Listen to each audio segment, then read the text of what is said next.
മറ്റുള്ളവർക്ക് സ്വാതന്ത്ര്യമായി അവരെ കൂടി ചേർത്ത് പിടിച്ചുകൊണ്ട് അവർക്ക് കൂടി പങ്കുവെച്ചുകൊണ്ട് അല്ലെങ്കിൽ അവർക്ക് കൂടി ഇതിന്റെ അവകാശമുണ്ട് എന്ന് മനസ്സിലാക്കിക്കൊണ്ട് അവർക്ക് കൂടി അവകാശപ്പെട്ടതാണ് എന്നുള്ള വല്ലാത്തൊരു ചിന്താധാരയിൽ നമുക്ക് നൽകിയ അനുഗ്രഹങ്ങളെ ഉപയോഗപ്പെടുത്തുമ്പോൾ മുഅ്മിനീങ്ങളെ അല്ലാഹു തആല അവന്റെ അനുഗ്രഹം നമുക്ക് നൽകുമെന്നുള്ളതിൽ യാതൊരു തർക്കവുമില്ല.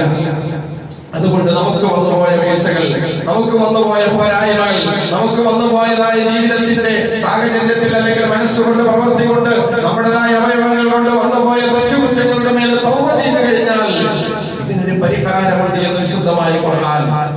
ഈ ഒരു മഴ കിട്ടാതെ വല്ലാതെ വിഷമിക്കുന്നു, വല്ലാതെ പിന്നെ എന്താണ് വെയിൽ കൊണ്ട് വല്ലാതെ ഉഷ്ണം കൊണ്ട് വല്ലാതെ ചൂട് സഹിക്കവയ്യാതെ വല്ലാതെ പ്രാണം കൊണ്ട് നാം നെട്ടോട്ടം ഓടുമ്പോ ഇതിനൊരു പരിഹാരമായി വിശുദ്ധമായ ഖുർആൻ നമ്മെ പഠിപ്പിക്കുന്നു.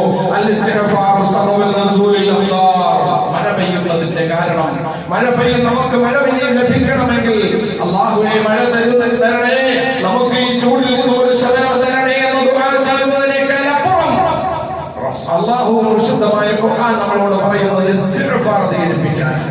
ഈ മഴ നമുക്ക് കിട്ടാത്തതിന്റെ പിന്നിലുള്ള ഒരു രഹസ്യം അതാണ്, നമ്മുടെ തിന്മകൾ അധികരിച്ചു എന്നതിന്റെ ആ ഒരു കാരണം കൊണ്ടാണ് എന്ന് മനസ്സിലാക്കിക്കൊണ്ട് ഇസ്തിഗ്ഫാർ അധികരിപ്പിക്കുവാൻ അതാണ് അതിന്റെ കാരണമെന്ന് മഹാനായ വിശുദ്ധമായ ഖുർആൻ നമ്മെ പഠിപ്പിക്കുന്നു. മഹാനായ നൂഹ് നബി അലൈഹിസ്സലാം, നൂഹ് നബി അലൈഹിസ്സലാമിന്റെ കാലഘട്ടത്തിൽ ജനങ്ങൾ വല്ലാതെ അവരെ അല്ലാഹു സത്യത്തിൽ നിന്നും തെറ്റിക്കൊണ്ട് അല്ലാഹു തആല അവരോട് നൽകപ്പെട്ടതായ കാര്യങ്ങളിൽ നിന്നും അവർ വിഭിന്നമായി മാറി നിന്നപ്പോ അവരെ തെറ്റുകുറ്റങ്ങളിൽ വ്യാപൃതമായപ്പോ മഴ തടയപ്പെട്ടു.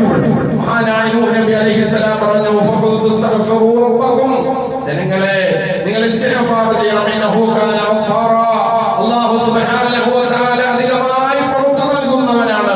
യുർസിലിസ് സമാഅ അലൈക്കും മിദ്റാറ, നിങ്ങൾ അങ്ങനെ നിങ്ങളുടെ പാപത്തിൽ നിന്നും നിങ്ങൾ പശ്ചാത്താപിച്ച് മടങ്ങുകയാണ് എങ്കിൽ അല്ലാഹു തആല നിങ്ങൾക്ക് ആവശ്യമായ മഴ നൽകുമെന്ന് വിശുദ്ധമായ ഖുർആൻ മഹാനായ നൂഹ് നബി അലൈഹിസ്സലാമിന്റെ ചരിത്ര സംഭവം പറയുമ്പോൾ അതേ സംഭവം തന്നെ ഹൂദ് നബിക്ക് പറയാനുള്ളത്.